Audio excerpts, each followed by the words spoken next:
ആലപ്പുഴ ചേർത്തലയിൽ പച്ചക്കറി തോട്ടത്തിലും മോഷണം. ചേർത്തല വയലാറിലെ യുവകർഷകന്റെ തോട്ടത്തിൽ നിന്ന് 1 ലക്ഷത്തോളം രൂപയുടെ തണ്ണിമത്തനാണ് കടത്തിക്കൊണ്ടുപോയത്.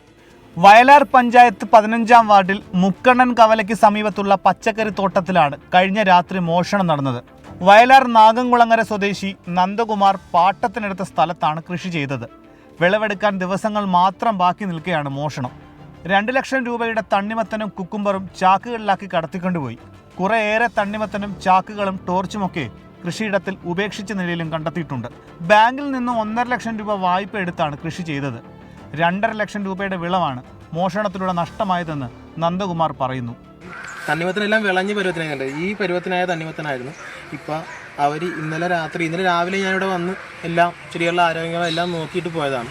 നന്നായി കഴിഞ്ഞ് പോയി. ഇന്ന് രാവിലെ ഇവിടെ വരുമ്പോഴാണ് തണ്ണിമത്തൻ കുറേയൊക്കെ ചാക്കിലാക്കി പറിച്ചിട്ടിരിക്കുന്നത്. സംഭവം അറിഞ്ഞ് വയലാർ പഞ്ചായത്ത് പ്രസിഡന്റ് ഓമന ബാനർജിയും പഞ്ചായത്ത് അംഗങ്ങളും വയലാർ ഫാം ക്ലബ്ബ് ഭാരവാഹി ജെയിംസ് എബ്രഹാം പുളിക്കലുമൊക്കെ സ്ഥലത്തെത്തി.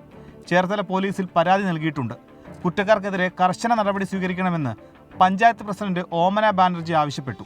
പഞ്ചായത്തിന്റെ ഭാഗത്തുനിന്ന് പറയാനുള്ളത് ശക്തമായൊരു നടപടി ഇതിനുണ്ടാകണം. കേസ് കൊടുത്തിട്ടുണ്ട്. അത് ക്രൈമിൽപ്പെടുത്തി തന്നെ ഇത് അന്വേഷിച്ച് ഇതിനൊരു പരിഹാരം കണ്ടെത്തണമെന്ന് മാത്രമാണ് പറയാനുള്ളത്. 24 ആലപ്പുഴ.